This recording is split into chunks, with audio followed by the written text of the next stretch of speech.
Hər salam dostlar. Bu günləri başlıqdan da göründüyünüz kimi Binance birjasının qlobalda boykot olunması haqqında danışacağıq. Bildiyiniz kimi dostlar, ayın 10-u gecə saatlarında kriptoda çox böyük düşüşlər oldu və bu düşüşlərin ardında Binance birjasının olduğu və bir çox faktların olduğu deyilir və hal-hazırda qlobalda gördüyümüz Binance birjası rəsmi olaraq boykot olunmağa başlayıb və hər kəs Binance birjasından çıxır və öz hesablarını silir və orada qalan pullarını isə digər birjalara yönləndirirlər. Bu günləri bunun səbəbləri haqqında danışacağıq. Dostlar, mən 4 ildən çoxdur kriptovalyuta işində məşğulam və həqiqətən də belə bir düşüş kripto tarixində hələ indiyənə kimi olmamışdı. Mən gecə saatlarında həmin görüntünü skrin eləyib saxlaya bilmədim, çox təəssüf. Bir neçə dəqiqənin ərzində çox böyük həcmə sahib olan kriptovalyutalar bir anlıq dəyəri sıfır oldu. Yəni bu qeyri-mümkün olan bir şeydir dostlar. Yəni ki,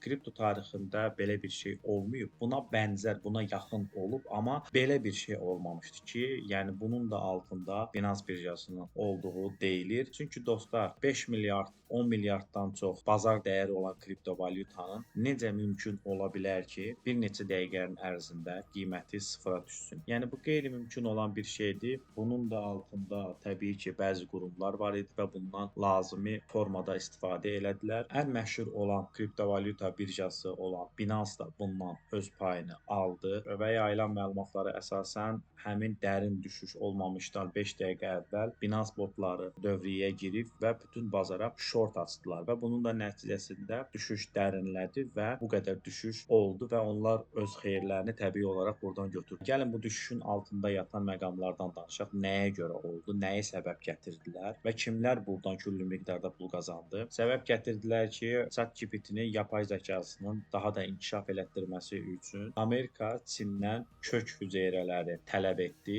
və Çin də bu kök hüceyrələrinin göndərilməsinə qısıtlamalar qoyduğuna görə Amerika buna qarşılıq olaraq gömrük vergilərinə %100% əlavə elədi və bunun nəticəsində də bu cür düşüş oldu. Deyilənə görə səbəb bunu gətirirlər, amma təbii ki, bu bir bəhanə idi. Bunun altında yatan bizim bilmədiyimiz başqa səbəblər var idi. Dostlar, belə deyim sizə. Yəni məntiqlə götürsək, 10 milyarda yaxın, 20 milyarda yaxın bazar dəyəri olan kriptovalyutanın dəqiqələr içində sıfıra düşməsi qeyri-mümkün olan bir şeydir. Hansı ki, bazar dəyəri 5 milyarddan çox olan bir kriptovalyuta mənim gözlərimin önündə sıfıra düşdü qiymət. Yəni sıfıra düşmək o deməkdir ki, bütün tutalım belə deyək, Engine coin-u mən gördüm ki, Engine Atom coin-u mən gördüm ki, %95% hətta sıfıra bərabər olan qiymətə düşdü.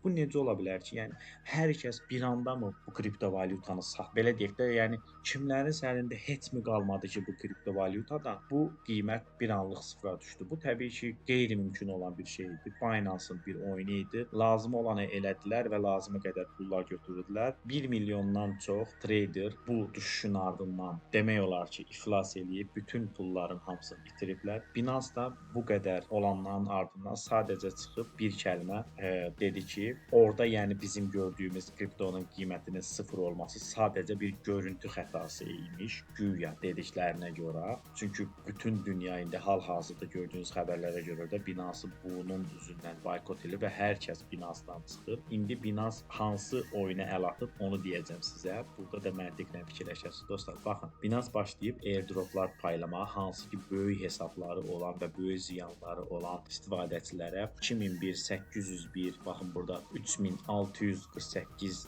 dollar dəyəri olan 3 BNB və sairə balanslarına göndərməyə başlayıblar. Güya yəni sistemdə 15 dəqiqəlik gecikmə olub, yəni bəzi istifadəçilər də hələ hətta hesablarına girə bilmədilər. Bunları tələfi etmək üçün göndəriblər. Güya dediklərinə görə baxın, həmin userlarda hətta təşəkkür də eləyirlər ki, bu gecikməyə görə bəzi istifadəçilər birjaya girə bilmədilər, axı 15-20 dəqiqə Binance birjası donmuşdu. Onlara görə kompensasiya olaraq 2000 dollar, 800 dollar, 3 BNB falan göndəriblər. Amma bunun ardında təbii ki, başqa şeylər yatır. Çünki Binance istədiyi qədər buradan pul götürdü və hal-hazırda Binance qlobalda boykot olunduğuna görə güya səhvlərini yumaq məqsədi ilə bu airdropları göndərirlər. İndiyənə kimi hansı birja durduq yerə userlarına airdroplar və yaxud pullar göndərib. Yəni buradan o nəticəni çıxartmaq olur ki, bunların bir günahı var idi ki, bunların bir oyunu var idi ki bu işdə. Ona görə də bunlar bəzi userlara baxın $1219 göndəriblər, $284 göndəriblər,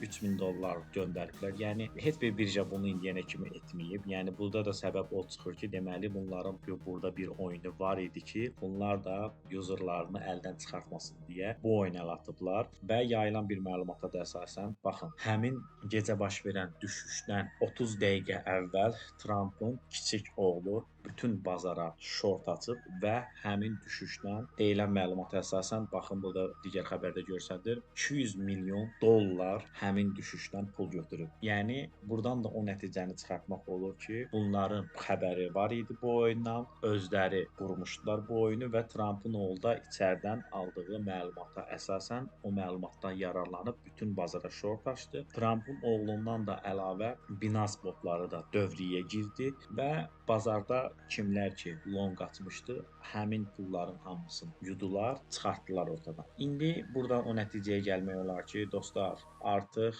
belə deyək, Binance birjasına şəxsi fikrimi deyirəm, artıq inam qalmayıb. Yəni belə deyək, bu oyundan sonra mən inanmıram ki, kimlərsə Binance-a inana, güvənə və qlobalda gördüyünüz kimi də hər kəs Binance-ı boykot edir, hər kəs öz hesablarını silir. Mən də tövsiyə edirəm ki, dostlar, mümkün qədər diqqətli olasınız. Yəni kriptovalyuta aləmi risklərlə doludur. 3 il əvvəl belə deyil. Yəni bu səviyyədə deyildi, belə deyil. 5-6 ayı olurdusa, 5-6 aydan sonra həmin gözləyənlərə, ayıda gözləyənlərə 5-6 aydan sonra qalxırdı, kriptovalyutalar öz hype'larını, all-time high'larını eləyirdi və xeyir götürürdülər və belə-belə davam edirdi. Son artıq belə deyək, bir ildir ki, bu kriptovalyutanın tamamilə hər şeyi alt-üst eləyiblər. Yəni özləri belə deyək, necə istəyirlərsə elə də edirlər. Sizi diqqətli olmağa çağırıram dostlar. Ümumiyyətlə, yəni bu o son olanlardan sonra belə deyək, qəti fikrimi deyirəm, heç kimə future'su qəti şəkildə tövsiyə etmirəm. Bir şey ki, dostlar, spotda kriptovalyutanın qiymətləri sıfıra saldılar. Yəni hər şey bunların əlindədir. Futuresdə isə istədikləri şeyi hər an eləyə bilər. Yəni spot futuresə nisbətən indi güvənlidir də baxmayın. Futuresdə hər bir şeyi görürlər, bütün açılan işləmləri görürlər və tutalım belə deyək, 2 milyon short varsa, 10 milyon və yaxud 20 milyondan çox long işləm varsa, значит qiyməti aşağı salmaq lazım. Qiyməti aşağı salır və hər kəsi də leak eləyirlər, bazardan pulu çıxarırlar. Bu cür sərt düşüşlərdə stop losslar da işləmir.